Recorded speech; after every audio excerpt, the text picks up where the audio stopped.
গিলে চমকে ওঠে মনিরার। খাবারের গ্লাসটি ঠিকমতো গিলতে গিয়ে আটকে যায় তার গলায়। মুহূর্তের মধ্যে তার মুখের রং ফ্যাকাশে হয়ে ওঠে। চোখ বড় বড় করে তাকিয়ে থাকে সামনের দিকে। খক খক করে কাশতে শুরু করে সে, যেন শ্বাস নিতে কষ্ট হচ্ছে। হাতের কাছে থাকা গ্লাসটি টেবিল থেকে তুলে মুখে দিতে গিয়েও হাত কাঁপতে থাকে তার। ওই ওয়ার্কশপের ছেলেটার সাথে তোর কী চলছে? কি বলছো তুমি উল্টোপাল্টা? কোন ছেলে? কিসের ছেলে? আমি উল্টোপাল্টা বলছি? তা নয়তো কি? গলা শুকিয়ে আসে মনিরার। একটু একটু লোপ পাচ্ছে কথা বলার শক্তি। এই বুঝে সে ধরা পড়ে গেল। তাহলে কি তোর ভাব?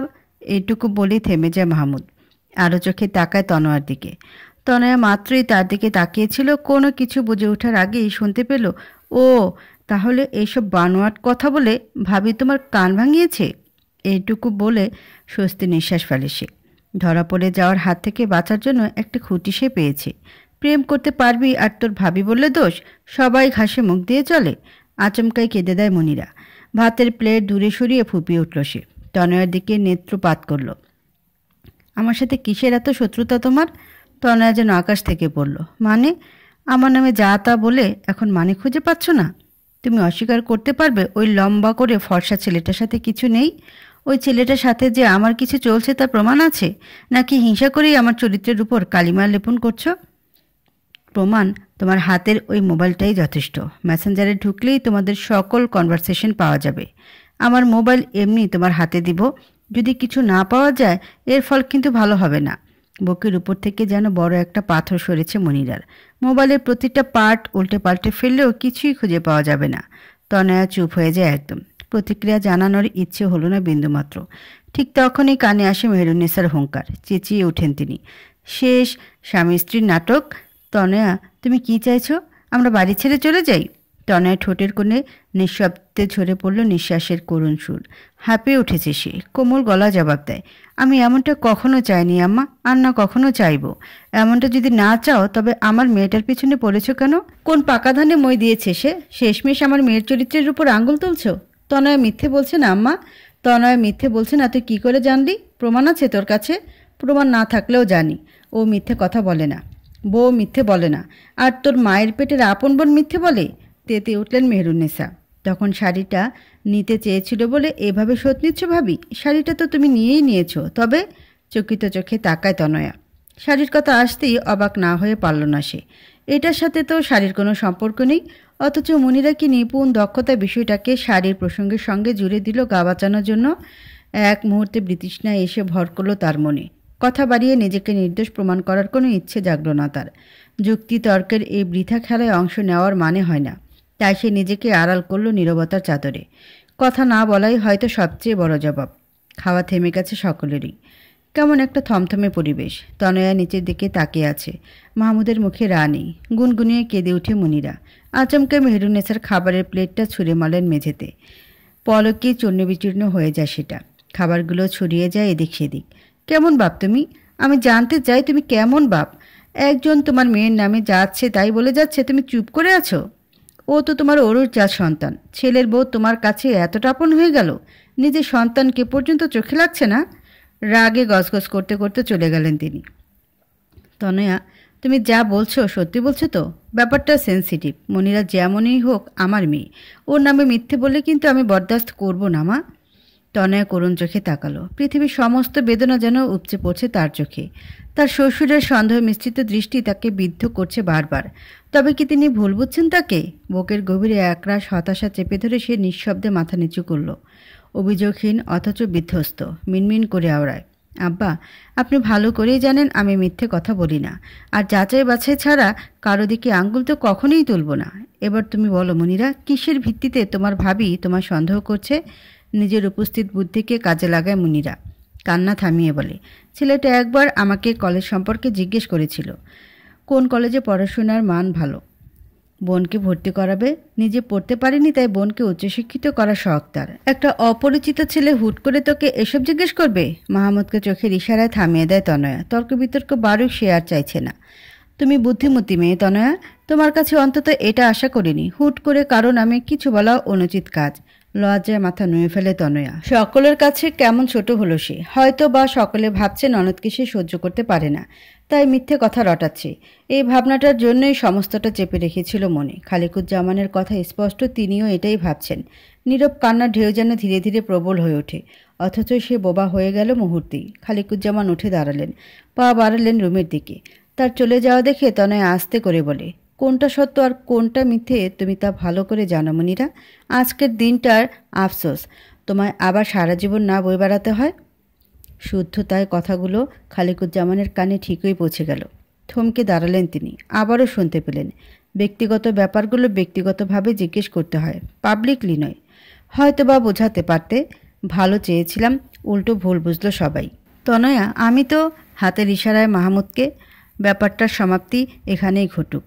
খুব করে চাই আমি যেন মিথ্যে হই, কারণ আমি সত্য হলেই আমার সত্যের মাসুল পুরো পরিবারকে সারা জীবন দিয়ে যেতে হবে। আম্মা বলল, তুমি নাকি বলেছ মনিরা কোন ছেলের সাথে প্রেম করে। চায়ের কাপটা টেবিলের উপর রাখে তনয়া নির্জীব চোখে তাকালো সুমনার দিকে। এই কথা বলেছ তুমি?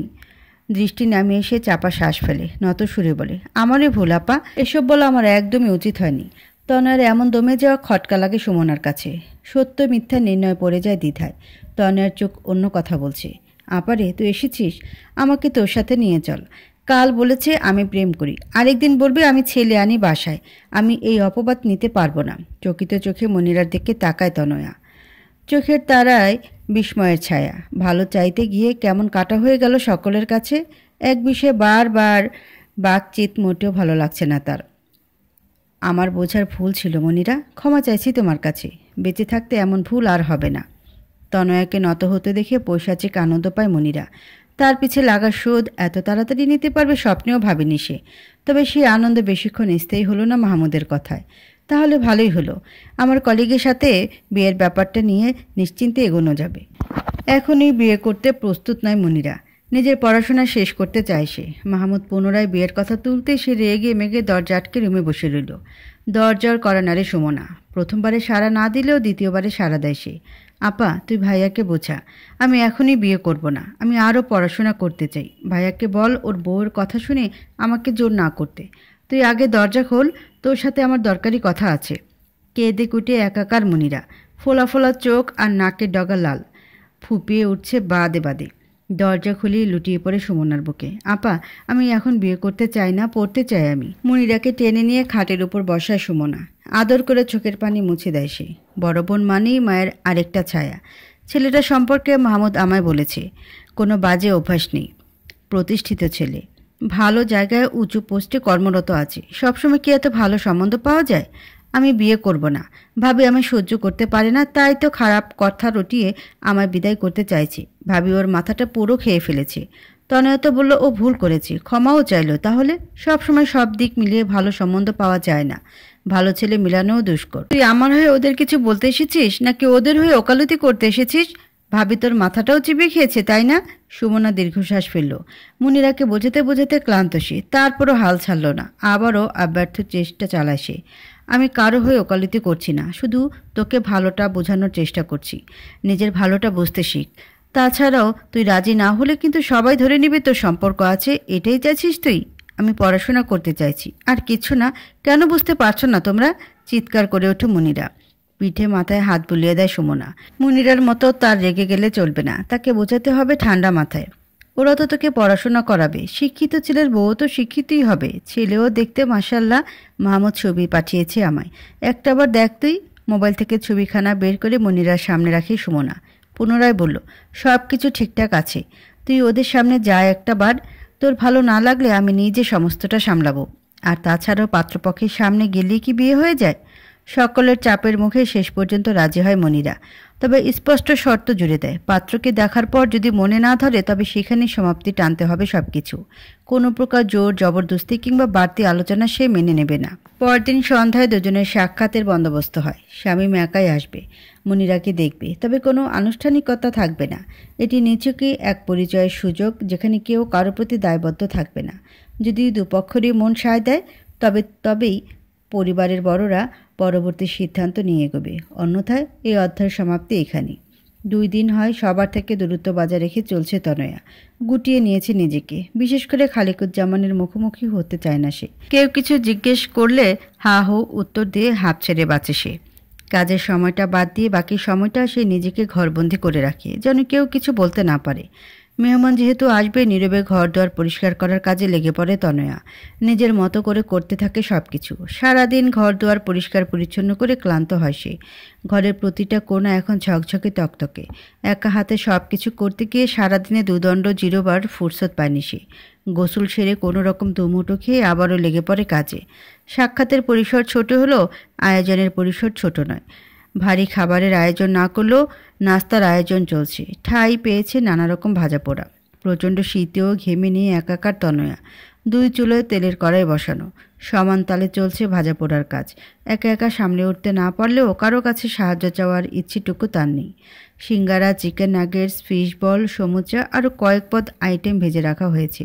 বেশিরভাগ আইটেম রাতেই ফ্রোজেন করে রেখেছিল সে, আজ যেন চাপে পড়তে না হয়। এক পাশে পায়েস বসিয়ে অন্য চুলায় দ্রুত হাতে পুলি পিঠা বানাচ্ছে তনয়া। ছাঁচ থাকায় এই যাত্রায় রক্ষা পেয়েছে সে।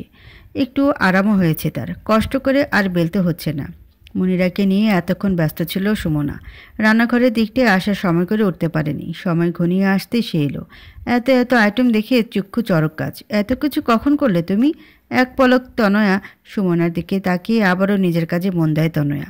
নিস্তেজ গলা জবাব দেয়, এখনই। এত কিছু করেছো কেন? শুধু শুধু শুধু তো ছেলে আসবে। হাত থেমে যায় তনয়ার। বড় করে একটা নিঃশ্বাস ফেলল। যেন কেউ বলতে না পারে ননদকে হিংসা করে আয়োজনে কমতি রেখেছি। পাল্টা জবাব দিতে গিয়ে থেমে যায় সুমনা। ডাইনিংয়ে মিষ্টির প্যাকেট নিয়ে এসে মাত্রই দাঁড়িয়েছে মাহমুদ। মাহমুদকে দেখে নিজেকে সংযত রাখল সে। আবারও চলে যায় মনিরার কাছে। কত দূর হলো তনয়া? শামীম প্রায় চলে এসেছে। মিনিট 10 হয়তো লাগবে। এই তো হয়ে গেছে। মিষ্টি এনেছো তুমি? মিষ্টির প্যাকেট নিয়ে রান্নাঘরের দিকে গেল সে। বলছি শোনো না, টেবিলের উপর ছোট ছোট নাস্তার প্লেটগুলো রাখা আছে, সেগুলো একটু নিয়ে আসো না। মাহমুদ সেগুলো নিয়ে আসতে তনয় একে একে সব কিছু সাজাতে লাগলো। এইদিকে এতটাই ডুবে গেল, ওইদিকে কড়াইয়ে যে পুলি পিঠা বেমালুম ভুলে গেল। পোড়া গন্ধ নাকে আসতে হুড়মুড় করে গেল ওদিকটায়। মেহরুন্নেসাও রুম থেকে দৌড়ে এলো পোড়া গন্ধ পেয়ে। জ্বালিয়ে পুড়িয়ে একদম শেষ করে দাও সব কিছু। মন থেকে কিছু করতে না চাইলে করতে যাও কেন? আমার মেয়ে যেহেতু, আমি সবটা বুঝে নিতাম। আমরা কেউ জোর করেছি এসব করতে? তাড়াহুড়ো করে পিঠাগুলো তুলতে গিয়ে কড়াইয়ের সাথে হাত লেগে ফুটন্ত তেল এসে পড়ে তনয়ের হাতে। হাতে ফুটন্ত তেল পড়তেই সে যেন এক মুহূর্তের জন্য শূন্য হয়ে গেল।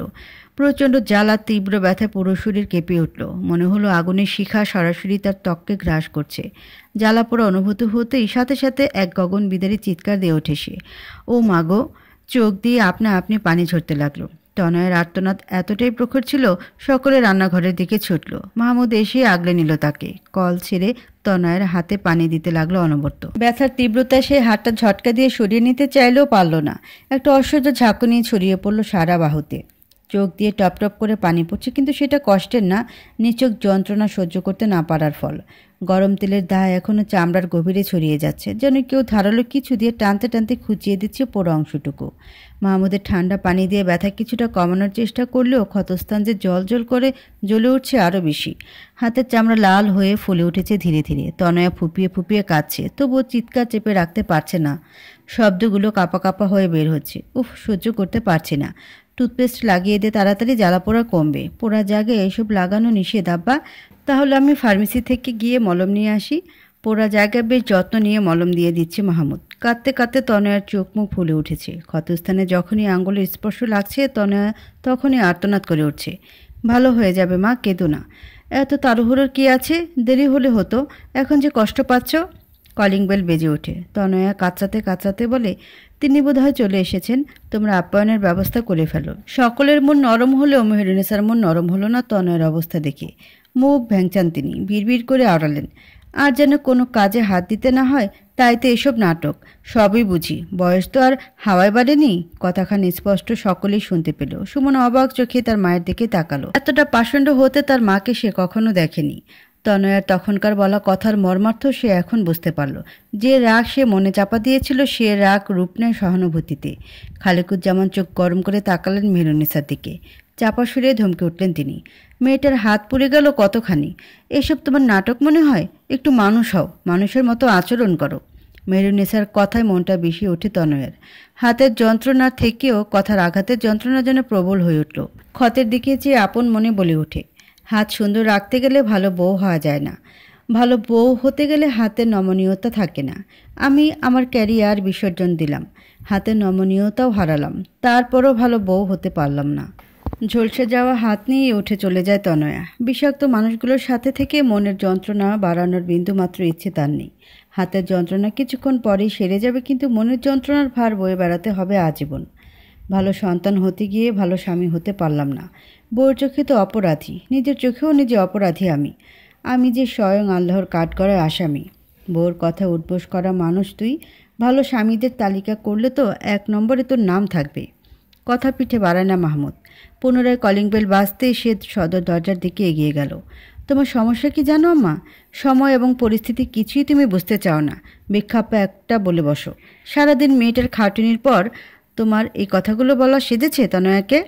খেয়েছে, তোর মাথাটাও চিবিয়ে খেয়েছে। সুমনা চোখ রাঙানি দেয়। চাপা সরে ধমকে উঠল সে। বাজে বকা বন্ধ করে আপ্যায়নের ব্যবস্থা করো। ব্যবস্থা তো করতে হবেই, একজন তার আপ্যায়ন করতে হবে বলে হাত পুড়িয়ে বসে আছে। সবই বুঝি, চুলো তো এমনি পাক ধরেনি। সুমন আরও কিছু বলবে তার আগেই দরজা খুলে দেয় মাহমুদ। সেই শব্দে দুজনেই দ্রুত পায়ে ভেতরে চলে গেল। এখনই হাতে হাতে সবটা গুছিয়ে ফেলতে হবে, নয়তো সামলাতে পারবে না। তোমার কথা ভীষণ মনে পড়ছে আম্মা। ফোসকা পড়া হাতের দিকে চেয়ে কথাখানি বলে তনয়া। কানে তার মোবাইল ঠেকানো, চোখ দিয়ে অঝোর ধারা বইছে। গলায় ভারী কষ্টের সুর, হাতের ফুসকা ব্যথায় জ্বলে ওঠে। জ্বলার তীব্রতায় চোখ কুচকে বন্ধ করে নেয় সে। ভেসে আসে ফোনের ওপাশ থেকে পরিচিত স্নেহমাখা কণ্ঠস্বর। হাতে বেশ খানিকটা জায়গায় তো তেল পড়েছে রে মা। তনয়া নীরব থাকে। নাজমা বেগম পুনরায় বলেন, কটা দিন এসে থেকে জানা, সেই যে গেলি আর এলি না। যাব মা যাব, কতদিন হয়ে গেল তোমার কোলে মাথা রেখে ঘুমাই না। তোমার কাছে কি একটু শান্তির ঘুম ঘুমাতে চাই। দরজা ঠেলে রুমে ঢুকে মাহমুদ। তনয়াকে কাঁদতে দেখে দ্রুত পায়ে এগিয়ে গেল। কান্না করছো কেন? হাত বেশি চলছে? মাহমুদ হাতটা ধরতে গেলে তনয় হাত সরিয়ে ফেলে। তখনই টান পড়ে হাতে, ব্যথায় চোখ মুখ কুচকে ফেলল সে। পরে কথা বলবো মা, এখন রাখছি। মায়ের সাথে কথা বলছিলে? যার সাথেই, সেটা তোমাকে বলার প্রয়োজন মনে করছি না। মাহমুদ চুপসে যায় একদম। মলিন হয় তার মুখ। রাগ করছো নাকি অভিমান? মাহমুদের দিকে তাকিয়ে তাচ্ছিল্য হাসে তনয়া। যার প্রতি অনুভূতি থাকে মানুষ তার উপরই রাগ আর অভিমান করে। তোমার প্রতি আমার সমস্ত অনুভূতি আজ মৃতপ্রায়, তাই কিছু বলতে পারছি না। মাহমুদ চমকে ওঠে। হতবাক দৃষ্টিতে তাকিয়ে থাকে তনয়া চোখের দিকে। সেই চেনা চোখজোড়া আজ যেন একেবারে শূন্য। কোনো প্রেম নেই, কোনো আবেগ নেই, এক নিঃসঙ্গ সাগরের মতো গভীর অথচ অনুভূতিহীন। একসময় যে চোখের ঝলক তার হৃদয় কাঁপিয়ে দিত, আজ সেখানে শুধুই শীতল নির্লিপ্ততা। মাহমুদের ভেতরটা কেমন যেন হিমশীতল হয়ে আসে। এতটা শূন্যতা কি সত্যিই সম্ভব? এর জন্য কি কেবল সে দায়ী? কতগুলো প্রশ্ন তার মাথায় ঘুরপাক খায়। ভালোবাসা বুঝি ধীরে ধীরে ঘৃণায় রূপ নিচ্ছে? সেই প্রশ্নটা আমাকে না করে বরং নিজের বিবেককেই করো না। মাহমুদ তপ্ত শ্বাস ফেলে। বিবেকের কাঠগড়ায় ফাঁসির আসামি আমি। বিবেককে প্রশ্ন করার সাহস আমার নেই। মাহমুদ, আমি না হাঁপিয়ে উঠেছি। যে বিশ্বাস আর ভরসা নিয়ে তোমার হাতটা আমি ধরেছিলাম, সে বিশ্বাসের মর্যাদা তুমি রাখতে পারোনি, রক্ষা করতে পারোনি সম্পর্কের সমতা। কারণে অকারণে কেউ না কেউ আমায় হেনস্থা করেছে, মানসিক অত্যাচার করেছে। সেই রোশনল থেকে আমায় বাঁচাতে পারোনি তুমি। মাহমুদের মাথা নিচু হয়ে যায়। একরাশ হতাশা আর অপরাধবোধ যেন ওকে চেপে ধরে। কথাগুলো এখনও কানে বাজছে, বুকের ভিতর গভীর এক শূন্যতা সৃষ্টি করছে। সে বুঝতে পারে তার কোনো কথা বা ব্যাখ্যায় এই মুহূর্তে অর্থহীন। অনুশোচনার ভারে নুয়ে পড়া মাহমুদকে দেখে ভীষণ মায়া হয় তনয়ার। এই মানুষটাকে সে ভালোবাসে, ভীষণ ভালোবাসে। এই ভালোবাসার জেরেই চুপচাপ থাকে সে। অভিমান একটু হালকা হতে প্রসঙ্গ বদলাতে চায় তনয়া। পাত্র কি চলে গিয়েছে? এপাশ ওপাশ মাথা দোলায় মাহমুদ। মুনিরার সাথে আলাদা কথা বলছে। ও তোমার কথা জিজ্ঞেস করছিল? বলে দিয়েছি তুমি অসুস্থ। ও, এরপর মাহমুদ আপনা আপনি বলতে থাকে, শামীমের বাবা মা ওমরা করতে যাবেন। যদি ওদের দুজনের অসম্মতি না থাকে, আমরাও সব কিছু ঠিকঠাক পাই, হয়তো ওমরাতে যাওয়ার আগে আক্ত করে যাবেন। সেখান থেকে ফিরে এসে ধীরে সুস্থে রিসিপশন হবে। এই প্রসঙ্গে তনয় কথা বলল না।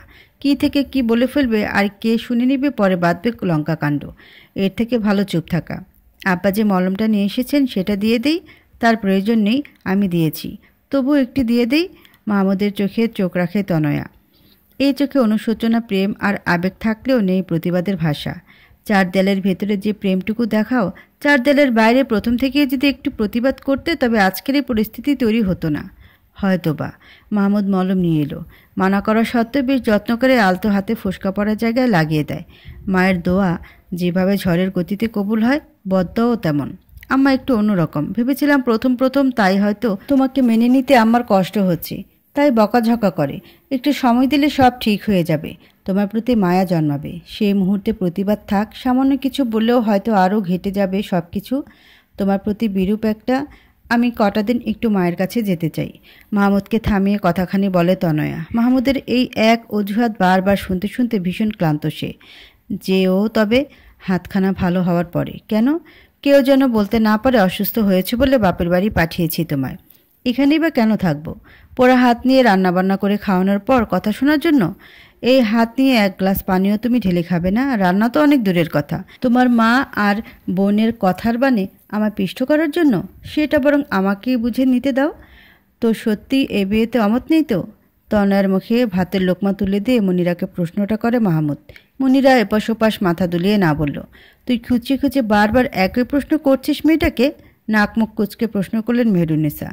যেন অমত থাকলে বলে দেয় সংসারটাও সারা জীবনের জন্য করবে, এক দুদিনের জন্য নয়। কারণ এটা নাকি তোর বউয়ের কথাটা প্রমাণ করার জন্য? এখানে আমাকে টানছেন কেন আম্মা? আমি তো বলেই দিয়েছি আমার ভুল ছিল, ক্ষমাও চেয়েছি, আর কত কথা শোনাবেন? বলে কি আর সাধে? বলেই তিনি তনয়াকে পা থেকে মাথা পর্যন্ত আরও চোখে দেখেন, ভেঙচি কেটে মনোযোগ দেন খাওয়ায়। বিড়বিড় করে আবারও আড়ালেন। হাত তো আমরা পুড়েছি, এত ঢং তো কেউ করেনি। বউয়ের কাপড়ও ধুয়ে দেয়। কথাখানি কেউ শুনতে পেল না। শুনলে হয়তো তনয়াই তেলিবেগুনে জ্বলে উঠত। সাধে বলেন না, তবে কেন বলেন আম্মা? আমি বলেই দিয়েছি ভাবি, আব্বা আর ভাইয়া যা বলবে তাই হবে। ওদের সিদ্ধান্তই আমার সিদ্ধান্ত। তাহলে ভাইয়া বারবার কেন একই প্রশ্ন করে? সেটা তোমার ভাইয়াকে জিজ্ঞেস করো। বারবার সব কিছুতে আমাকে টানা হয় কেন? টানার মতো কাজ করেছিলে তাই টানা হয়। শুনেন আম্মা, আমার চোখে যেটা লেগেছিল সেটাই আমি বলেছিলাম। আমার শিক্ষা হয়েছে, মাফও চেয়েছি। ভালো চাইতে গিয়ে খারাপ হয়েছি। এখন তো আমাকে কেউ খারাপেও পাবে না। এত ভালো তো তোমায় কেউ চাইতে বলেনি। আহ, চুপ করবে তোমরা? খেতে বসেও কি একটু শান্তি পাবো না? তনয়া চুপ হয়ে গেল। মেহরুন্নেসাও বিড়বিড় করতে করতে মনোযোগ দেন খাওয়ায়। তোমার হাতের কি অবস্থা তনয়া? 3 দিন তো হলো, একটু কি ভালোর পথে? খালিকুজ্জামানের প্রতি তনয়ার অভিমানটা একটু বেশি। হয়তো তিনি বাবার মতো স্নেহ করেন বলে হাতের ফোসকাটা ফুলে উঠেছে। আব্বা, কাল ওকে নিয়ে ডাক্তারের কাছে যাব। হাবড়ে করে চলে আসবো বাসায়। খালিকুজ্জামান তাকালেন তনয়ার দিকে। নিচের দিকে তাকিয়ে আছে সে। তিনি তপ্ত শ্বাস ফেলেন। আরও আগে নিয়ে যাওয়া দরকার ছিল তোর। যেতে চেয়েছিলাম, তনয়াই তো গেল না। এমনিই নাকি ভালো হয়ে যাবে? কাটাছেঁড়া আর পোড়া নিয়ে বসে থাকতে নেই। কাল দ্রুত ডাক্তারের কাছে চলে যাও। পরদিন ডাক্তারের কাছ থেকে ফেরার পথে একটা লেখায় চোখ আটকে তনয়ার। তাড়াতাড়ি ব্যাগ থেকে মোবাইল বের করে ছবি তুলে নিল সেটার। বাসায় ঢুকে বোরকাটাও খুলল না। সে হাতের ব্যাগটা রেখেই পা বাড়ালো খালিকুজ্জামানের রুমের দিকে। কোথায় যাচ্ছ? আব্বার কাছে। অভিমান কমলো তবে? সে যাই হোক, বোরকা তো খুলে যাও। বোরকা খোলার সময় নেই। দ্রুত পায়ে সে বেরিয়ে গেল। টোকা দেয় খালিকুজ্জামানের রুমের দরজায়। আব্বা, আসবো? তনয়ের গলার আওয়াজে চমকালেন তিনি। সামলে নিয়ে নড়ে চড়ে বসেন। এসো। তনয় ভেতরে ঢুকে তনয়ের মুখের দিকে তাকিয়ে তিনি হাসলেন। বাবার উপর থেকে অভিমানের পাহাড় সরল তবে? অপ্রস্তুত হয়ে পড়ে সে। তেমন কিছুই না আব্বা, এমনি এমনি বুড়ো হয়ে যায়নি তনয়া। চোখ দেখলে সব বুঝি। সেদিনের প্রসঙ্গ নিয়ে আর কথা বলবো না পণ করেছি। তবে এতটুকু বলতে পারে আমি ভুল ছিলাম না। মনিরার হাবভাবে এমন কিছুই চোখে পড়ছে না। ও তো বলল আমাদের মতামতই ওর মতামত। সেটা হলেই ভালো। আচ্ছা, বাদ দাও সেসব কথা। কি বলতে এসেছো তুমি? তনয়া হাত মুচড়ামুচড়ি শুরু করে। কথাটা কিভাবে বলবে বুঝে উঠতে পারছে না। ইতস্তত করছো কেন? যা বলার বলে ফেলো। আসলে আপনি কথাটা কিভাবে নেবেন কিছুই মনে করব না, তুমি বলো। গলির মাথায় একটা বড় সুপার শপ আছে না? ওটা বিক্রি হবে। তারপর দোকানের মালামাল সহ 15 লাখ। এত কম? জায়গাটা সহ? তা তো জানি না আব্বা, আমার কাছে মনে হলো আপনাকে বলি। আপনি কথা বলে দেখেন না। আমি নাম্বার এনেছি। শপটার চাহিদা কিন্তু অনেক বেশি। আমরা যদি নিতে পারতাম। তারপর মিনমিন করে বলে, সেদিন আপনি বলেছিলেন না কিছু একটা করা দরকার ঘরে বসে না থেকে। খালিকুজ্জামান কিছু একটা ভাবলেন। মন্দ বলনি। বর্তমানে বাজারের যে অবস্থা, কিন্তু এত টাকা কিভাবে ম্যানেজ করব? আপনার ছেলে মাস শেষে আমায় হাত খরচের কিছু টাকা দেয়। মাঝে মাঝে ভাইয়াও পাঠায়। আবার বিয়ের আগের কিছু জমানো আছে। সব মিলিয়ে 4-5 লাখ টাকা তো হবেই। আপনার ছেলেকে বললে হয়তো দিবে কিছু, কিন্তু সামনের মনিরার বিয়ে, ওকে টাকার কথা বলা যাবে না।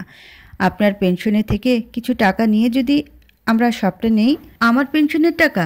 কিন্তু তনয়, আমি তো ওটা রেখেছি জমি কেনার জন্য, ভালো জমি পেলে কিনবো বলে। মনে করেন ধার নিচ্ছি, সবটা নিয়ে দাঁড়াতে পারলে প্রফিটের পুরো টাকাটা আপনার পেনশনের টাকায় আবার রেখে দিলাম। খারাপ বলনি, তারপরও ভেবে দেখি। সবটা নিতে হবে এমনটা নয়। আমার কাছে মনে হলো এটা করলে ভালো হবে। আপনি মুরব্বী মানুষ, আপনি ভেবে দেখুন। তখনই কানে আসে মেহেরুন্নেসার গগন বিদারী চিৎকার। হায় হ্যাঁ রে, কাল নাগিনী ঘরে আনছে আমার ছেলে। তার নজর আমার স্বামীর পেনশনের টাকার উপর। আমার মেয়েটারে অপবাদ দিতে পারেনি, এখন টাকার উপর হামলে পড়ছে। তনয় একেবারে থমকে গেল।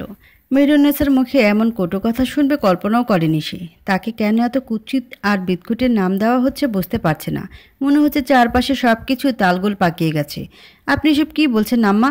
গলা কাঁপছিল তনয়ার। তিনি কপাল চাপড়ে কেবল আহাজারি করছেন। আল্লাহ, আল্লাহ তুমি বাঁচাও আমার স্বামী সারা জীবনের সঞ্চয়। আল্লাহ, আমার স্বামী যেন এই কালনাগিনীর ফাঁদে পা না দেয়। মাহমুদের মা, তুমি কি পাগল হয়ে গেলে? আন্দাজে কী সব বলছো তুমি? তুমি আদৌ সব শুনেছ কি বলছে? খালিকুজ্জামানও অবাক না হয়ে পারল না। মেহেরুন্নেসা মেঝেতে লুটিয়ে পড়লেন, যেন ভেঙে পড়েছে সমস্ত জগৎ। উদ্ভ্রান্তের মতো আচরণ করছেন তিনি। হইচই শুনে মাহমুদ আর মুনিরাও বেরিয়ে এলো। আমি কিছু শুনতে চাই না। আজ স্পষ্ট বুঝেছি, মেয়েটা টাকার লোভে তোমাকে বসে রেখেছে। ওর নজর শুধু তোমার টাকায়। আমার মেয়েকে সরিয়ে দিয়ে সংসারটা দখলে নিয়ে আমার উপর শাসন চালাতেই সব চালাচ্ছে। এমন করছো কেন আম্মা? কি হয়েছে? কিছু বুঝতে না পারে প্রশ্ন করলো মাহমুদ। তোর বউ বসে আছে তোমার বাপের পেনশনের টাকাগুলো আত্মসাৎ করার জন্য। আল্লাহ, ও আল্লাহ, তোমার কাছে লাখ লাখ শুক্রিয়া। সহজ সরল মানুষটার ব্রেন ওয়াশ করার আগে আমি সব শুনে ফেলেছি। মাহমুদের মা, তুমি শান্ত হও। তুমি সবটা শোনোনি? তনয়া এমন কিছুই বলেনি। তনয়া, তুমি আব্বাকে কি বলেছ? আব্বার পেনশনের টাকার কথা কেন আসছে? তোমায় সবটা বুঝিয়ে বলছি আমি। তুমি আমার ছেলেকে কি বোঝাবে আমি সব শুনেছি। খবরদার আমার ছেলেকে উল্টাপাল্টা কিছু বলবে না। আম্মা, এবার কিন্তু আপনি বাড়াবাড়ি করছেন। সংযত হয়ে কথা বলুন। মেহেরুন্নেসা উঠে এলেন। তনয়ের সামনে এসে দাঁড়ান। চোখ দিয়ে তার আগুনের ফুলকি ছুটছে, রাগে কাঁপছেন তিনি। চুরি তো চুরি, আবার সেনা চুরি। কাকে ধমকাচ্ছ তুমি? না আমি চুরি করেছি, আর না আপনাকে ধমকাচ্ছি। শুধু বলছি সংযত হয়ে কথা বলুন। আপনি সেন্সই নেই এখন। সেন্স আমার ঠিকই আছে, তাই তো সময় মতো তোমার ছলচাতুরি ধরতে পেরেছি। লোভী মেয়ে ছেলে কোথাকার, টাকার গন্ধ পেলে লালা পড়ে জিবা দিয়ে। আম্মা, চিৎকার করে উঠল তনয়া। কে লোভী? আমি লোভী হলে আমার ক্যারিয়ার ছেড়ে এই সংসার গাধার খাটুনি খাটছি। দিন রাত আপনার কথা হজম করছি। আপনার নামের পাশে শোভা পাওয়া শব্দগুলো জোরপূর্বক আমার নামের পাশে বসাবেন না। কি বলতে চাইছো তুমি? আমি লোভী? আমার বলা না বলায় কিছু যায় আসে না। আপনার কথাবার্তা আর আচার আচরণে সব প্রকাশ পায়। মাহমুদ তনয়ের দিকে এক দৃষ্টে তাকিয়ে রইল। চোখ দুটো সংকীর্ণ হয়ে এসেছে, কুঁচকে আছে ভ্রুযুগল, শক্ত হয়ে গেছে তার চোয়াল। নিজেকে সংযত রাখার চেষ্টা করছে সে। তার গলায় কাঁপুনি নেই, স্বয়ং সোরটা আগের চেয়ে গভীর ও ঠান্ডা হয়ে গেছে, যে ঠান্ডায় ঝাঁজ লুকিয়ে থাকে। তনয়া, মুখ সামলে কথা বলো। তুমি কিন্তু আমার মায়ের সাথে কথা বলছো। তার কণ্ঠস্বর ভারী, অথচ বিপজ্জনকভাবে নিচু। শির দ্বারা সোজা, বুক দ্রুত উঠানামা করছে, কিন্তু হাতে কোনো অনিয়ন্ত্রিত নড়াচড়া নেই। এই নিয়ন্ত্রিত রাগটাই যেন সবচেয়ে ভয়ঙ্কর। এক মুহূর্তের জন্য তার ডান হাতের আঙ্গুলগুলো মুষ্টিবদ্ধ হলো, তারপর আবার আলগা হয়ে গেল। চোখে মুখে দৃঢ়তা, কিন্তু দৃষ্টিতে এমন এক শীতল হুঁশিয়ারি যেন যে কেউ এতে জমে যাবে। ঘরটা এক মুহূর্তের জন্য থমথমে হয়ে গেল। চকিত চোখে তাকিয়ে আছে তনয়া।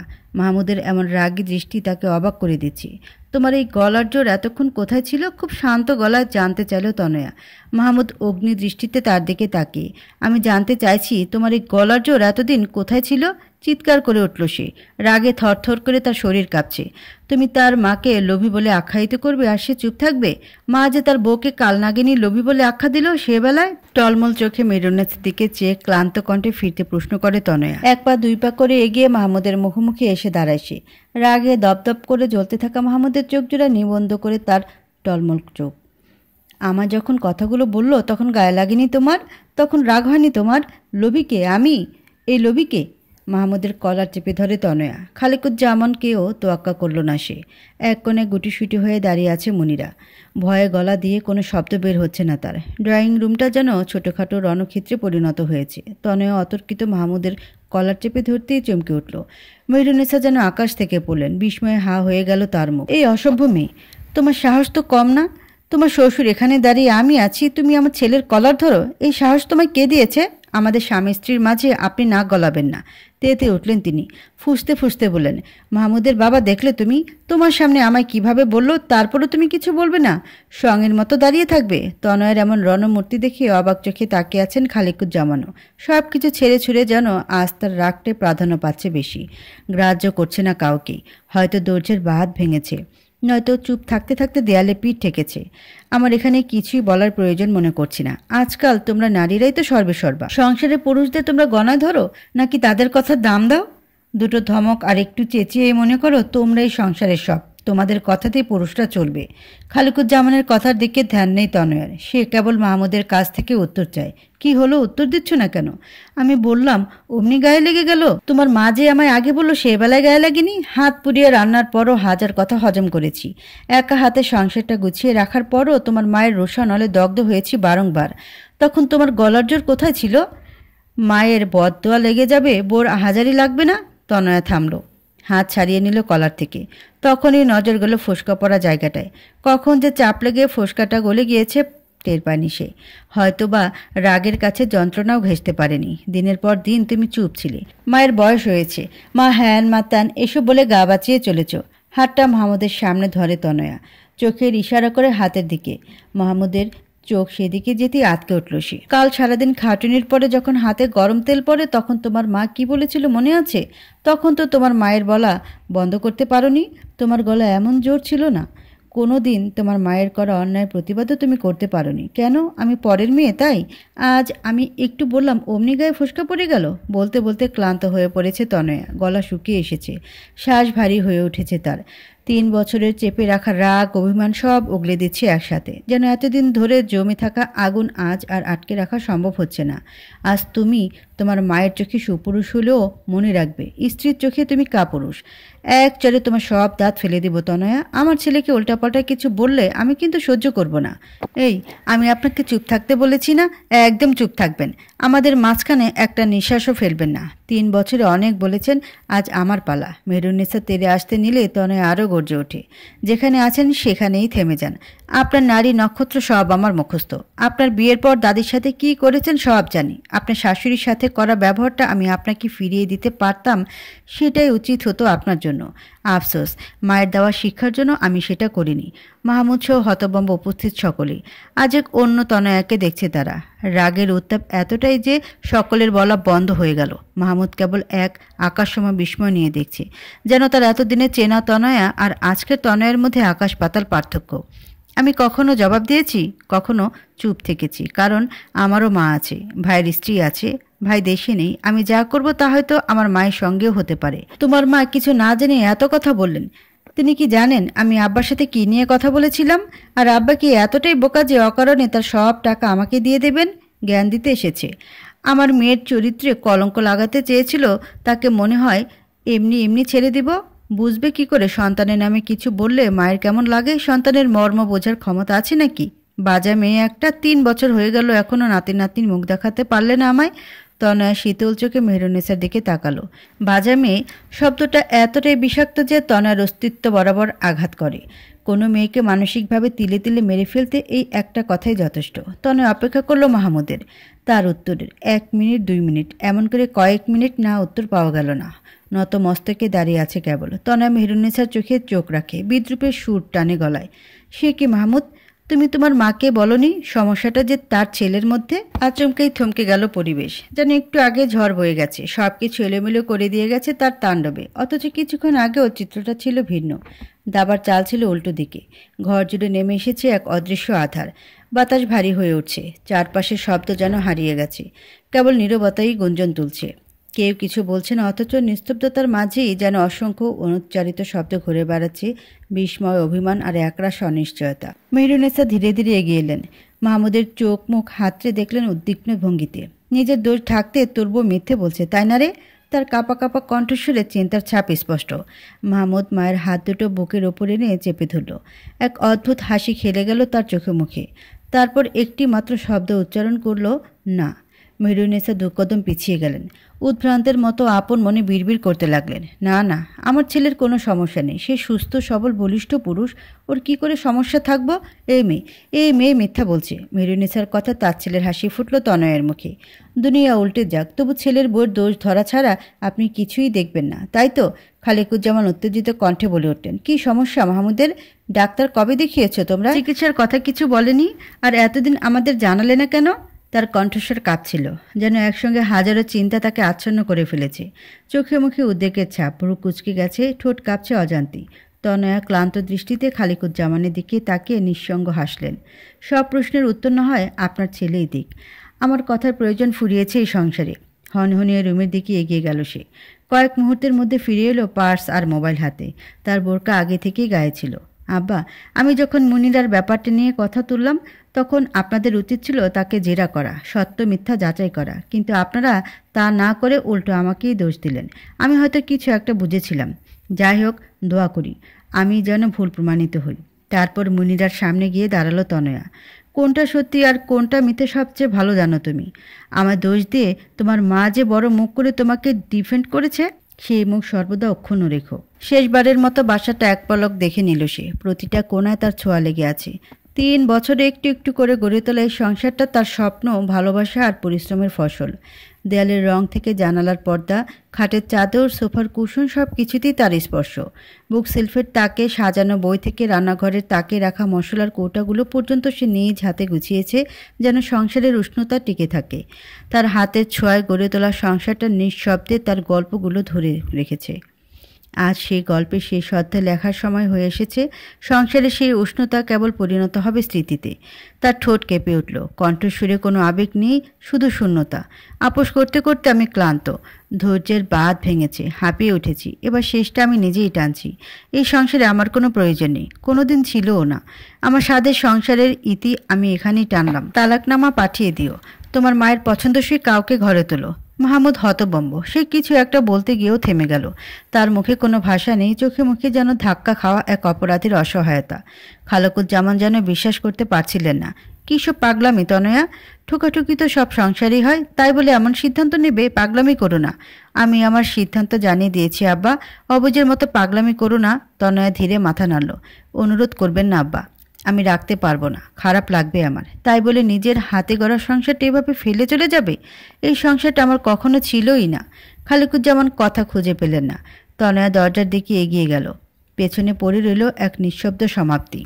সিএনজি চলছে আপন গতি, যেন এক টানা ছুটে চলা জীবনের প্রতিচিত্র। রাস্তার ল্যাম্পপোস্টগুলো ফিকে আলো ছড়াচ্ছে, মাঝে মাঝে আলো রেশ এসে পড়ছে তনয়ার মুখে, আবার মিলিয়ে যাচ্ছে অন্ধকারে। পিচঢালা পথের দুপাশে সারি সারি গাছ, বাতাসে তাদের পাতাগুলো কাঁপছে নিঃশব্দে। পথের ধারে কোথাও আধা জ্বলা দোকানের আলো, কোথাও রাস্তার ধুলায় ছাপা পড়া অগোছালো মানুষের ছায়া। কোনো জায়গায় রাস্তা ফাঁকা, আবার কোথাও লাল সিগন্যালে দাঁড়িয়ে থাকা গাড়ির সারি।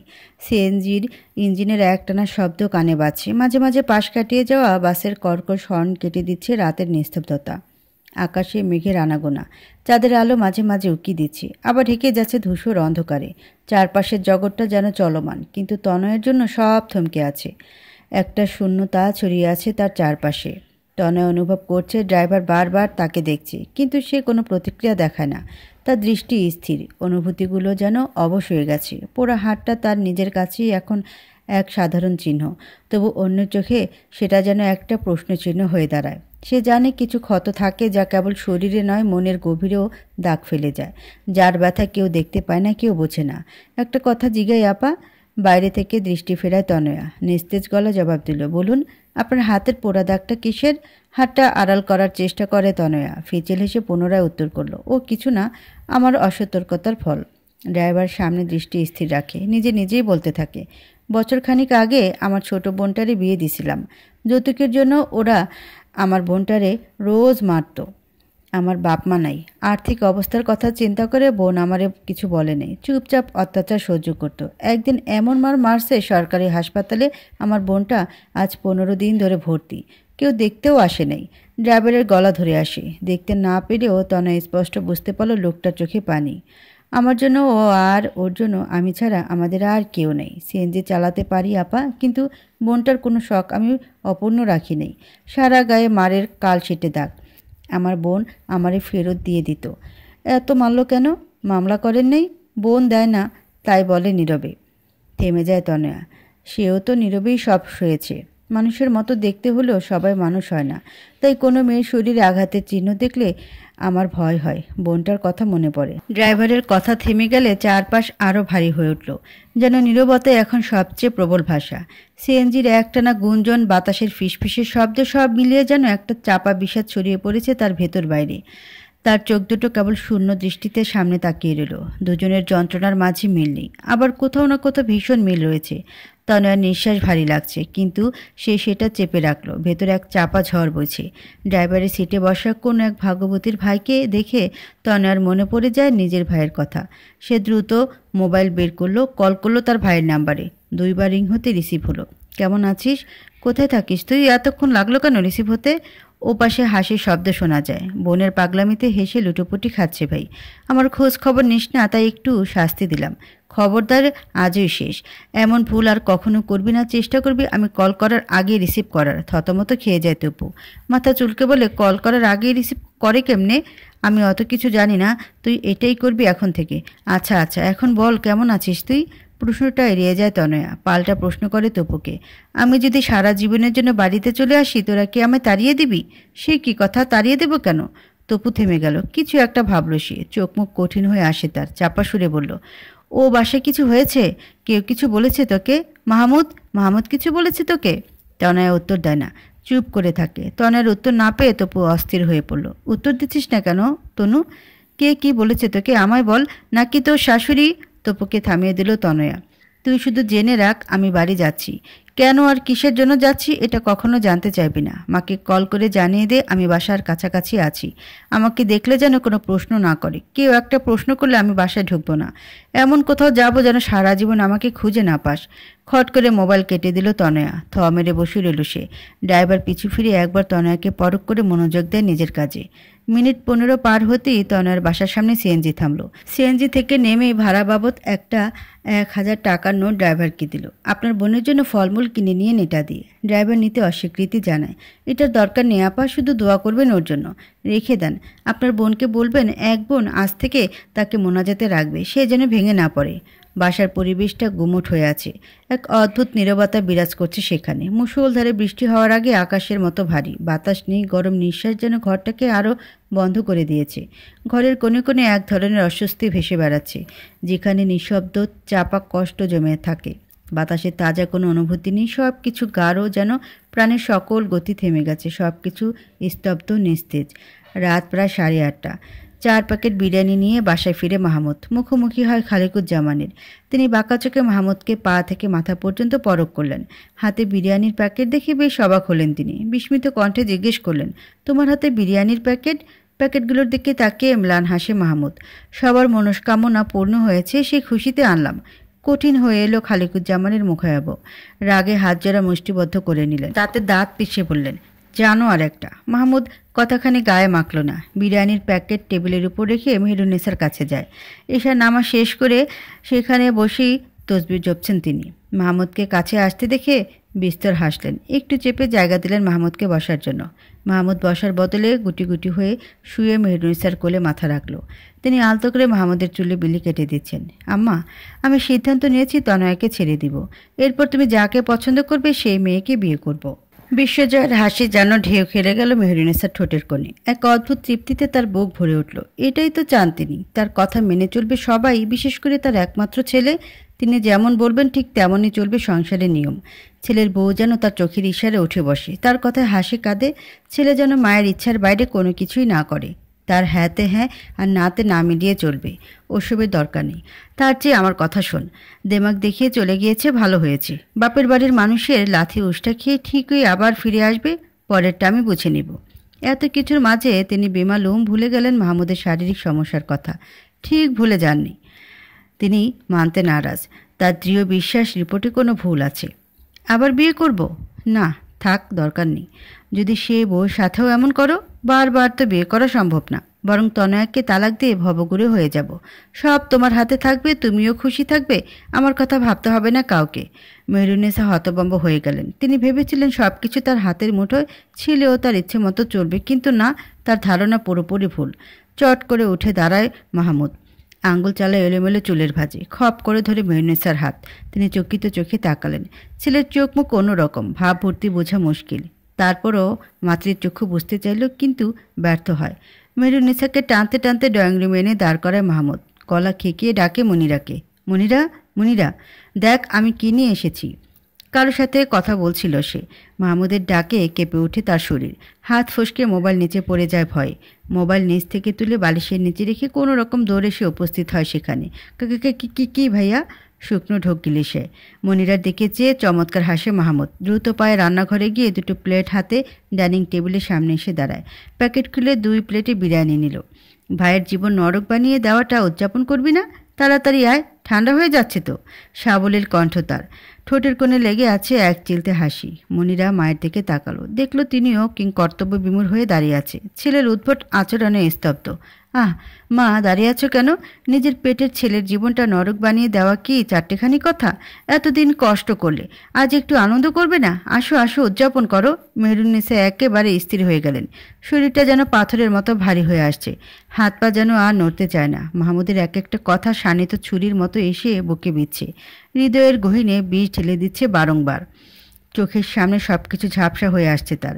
মেহরুন্নেসাকে ঠায় দাঁড়িয়ে থাকতে দেখে মাহমুদ টেনে নিয়ে বসালো। মনিরাকে ফের বলল, আয় তাড়াতাড়ি, না হলে কিন্তু ভাইয়া রাগ করব। আয় আয়। মনিরা হিতাহিত না বুঝে ধীর পায়ে এগিয়ে গিয়ে বসলো। আম্মা, খাচ্ছ না কেন? খাও। মেহরুন্নেসা অনুভূতি শূন্য, যেন সমস্ত ইন্দ্রিয় কাজ করা বন্ধ করে দিয়েছে। চারপাশে কি ঘটছে, কি বলা হচ্ছে, কিছু যেন আর তার কানে পৌঁছাচ্ছে না। শরীরটা জমে গেছে, হাত পা অসাড় হয়ে এসেছে। বুকের ভিতর এক অদ্ভুত শূন্যতা, যেন কেউ তার সমস্ত অনুভূতি শুষে নিয়েছে, ফেলে দিয়েছে এক গভীর শূন্যতায়। আজ তৃপ্তি নিয়ে খাও আম্মা, তোমার অনেক দিনের আশা পূরণ হয়েছে। খাচ্ছ না কেন তুমি? চিৎকার দিয়ে ওঠে। অবশিষ্ট বিরিয়ানির প্যাকেটগুলো মেঝেতে ছুঁড়ে মারে। মেহরুন্নেসা চমকে উঠল। ভয়ে সিটিয়ে গেল মনিরা। তটস্থ হয়ে রইল সে। নিজের চুল খামছে ধরল সে। চোখ দুটো টকটকে লাল তার। ফুলে ফেপে উঠেছে কপালের শিরা। আমি মা দেখেছি, কিন্তু তোমার মতো স্বার্থপর মা আর দুটো দেখিনি। তুমি এমন কেন আম্মা? যেখানে মা বাবা সন্তানের সুখ শান্তি কামনা করে, সেখানে তুমি। 2 বোতল মজু নিয়ে ফিরলেন খালিকুজ্জামান। মেইন ডোরের চাবিটা কোথায় রাখবেন ভেবে পেলেন না, তাই টি টেবিলের উপর রেখে এগিয়ে এলেন ডাইনিং টেবিলের দিকে। ও মা, তোমরা খাওয়া শুরু করে দিয়েছো? খালি বিরিয়ানিতে তো তোমাদের উদযাপন মনপুত হবে না, তাই তোমাদের জন্য ঠান্ডা নিয়ে এলাম। তোমাদের সেলিব্রেশন এবার জমবে। এগোতে নিলে ফ্লোরের বিধ্বস্ত অবস্থা দেখে পিছিয়ে গেলেন তিনি। অকারণে মেয়েটাকে অনেক বকেছ, মুখে যা এসেছে তাই বলেছ। আমি নিশ্চুপ ছিলাম সর্বদা। মা তো, মাকে কি কিছু বলা যায়? আস্তে আস্তে ঠিক হয়ে যাবে ভেবেছিলাম, কিন্তু না। মাহমুদ হঠাৎ থেমে গেল। সারা শরীর কাঁপছে রাগে আর উত্তেজনায়। বুক দ্রুত ওঠানামা করছে, শ্বাস নিতে কষ্ট হচ্ছে। মুখে লালচে আভা, চোখ দুটো জ্বলছে আগুনের মতো। তোমরা শাশুড়িরা ছেলের বউকে প্রতিদ্বন্দ্বী কেন ভাবো বলো তো? মেহরুন্নেসা ধীরে ধীরে মাথা নুয়ে ফেলেন। কোনো উত্তর খুঁজে পাচ্ছেন না। মুখটা ম্লান হয়ে যায়। প্রতিদ্বন্দ্বী যদি ভাবো, তাহলে ছেলেকে বিয়ে করো কেন? ছেলেকে অবিবাহিত রাখলেই তো হয়, সুখে থাকতে পারবে। ঘটা করে আয়োজন করে আর ঘরে প্রতিদ্বন্দ্বী আসে না। পুত্রের এতদিনে সুবুদ্ধি হয়েছে তাহলে? মাহমুদ এক পলক খালিকুজ্জামানের দিকে তাকিয়ে আবারও দৃষ্টি ফেরে মেহরুন্নেসার মুখপানে। ছেলেকে বিয়ে দিয়ে কেন অশান্তি করো? কেন ভুল না করা সত্ত্বেও প্রতিটা কাজে কাজে ভুল ধরার চেষ্টা করো? ঘরের বউকে কি একটু ছাড় দেওয়া যায় না? কেন এসব করে ছেলের জীবনটা বিষিয়ে তোলো? মাহমুদ হাঁটু ভাঁজ করে মেহরুন্নেসার সামনে বসলো। চেয়ারটা ঘোরালো তার দিকে। মাথা রাখলো মেহরুন্নেসার উরুর উপর। বউ আর শাশুড়ির সম্পর্ক তো এমন হওয়ার কথা না। সম্পর্কটা প্রতিদ্বন্দ্বিতা না হয়ে হবে মা মেয়ের। একটু মিষ্টি শাসন থাকবে, ভালোবাসা থাকবে। ভুল করলে আঙ্গুল ধরে ধরে শুধরে দেওয়া হবে সেই ভুল। এই বন্ডিংটা তোমাদের মাঝে কেন নেই আম্মা? তোমার মেয়েকে দিনের পর দিন কেউ মানসিক অত্যাচার করলে ঠিক এমন করেই কি পৈশাচিক আনন্দ পেতে? মুখের রং এক মুহূর্তে ফিকে হয়ে আসে মেহরুন্নেসার। বুকের ভেতর কিছু একটা মোচড় দিয়ে ওঠে। শ্বাস নিতে কষ্ট হয়। তার কাঁপতে থাকা হাত শাড়ির আঁচল মুঠো করে ধরে। গলার কাছে দলা পাকিয়ে ওঠা কান্না গিলে ফেলেন, কিন্তু চোখের কোণে চিকচিক করা অশ্রু চাপা দিতে পারেন না। তনয়ের উপর তোমার এত ক্ষোভ কিসের আম্মা? প্রশ্ন করে মেহরুন্নেসার মুখের দিকে তাকাসে উত্তরের আশায়। তিনি ত্বরিত গতিতে দৃষ্টি ফিরিয়ে নিলেন। মাহমুদ ম্লান হেসে নিজেই উত্তর দেয়, বিয়ের দিনের সেই অনাকাঙ্ক্ষিত ঘটনার জন্য। আম্মা, বুকে হাত রেখে বলতে পারবে দোষটা তোমার না? তনয়ের মায়ের জায়গায় তুমি থাকলে কি করতে?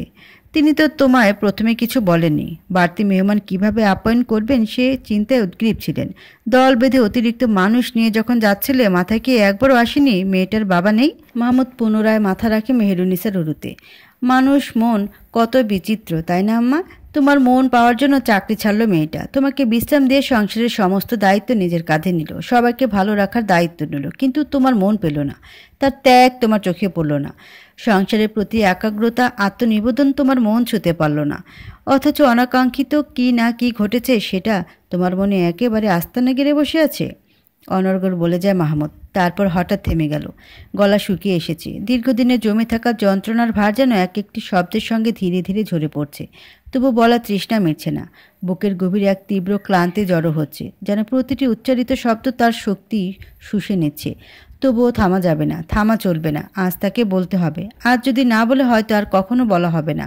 এই শব্দগুলো, এই অনুভূতিগুলো তার হৃদয়ের কুঠুরিতে চিরদিনের জন্য বন্ধ হয়ে যাবে, কেউ জানবেও না। বাচ্চার জন্য মরিয়া হয়ে উঠেছিল মেয়েটা। সবার অজান্তেই টেস্ট করলাম দুজন। রিপোর্টে সমস্যা ধরা পড়লো আমার। আমি ভয় পেয়ে গেলাম, তনয় আমাকে ছেড়ে যাবে না তো? আমার প্রথম প্রেম সে, আমার প্রথম ভালোবাসা। সে হাতে হাত রেখে অভয় দিল ছেড়ে যাবে না। দুনিয়া উল্টে যাক তবুও না, তার বাচ্চা লাগবে না, আমি হলেই চলবে তার। ডাক্তার জানালো আমার সমস্যার সমাধান আছে, কিন্তু সময় সাপেক্ষ, দীর্ঘদিন চিকিৎসা নিতে হবে। ও বলল এসব কাউকে বলার দরকার নেই, 5 জন 5 রকমের কথা বলবে। সেই থেকে বাপের বাড়ি যায়নি সে।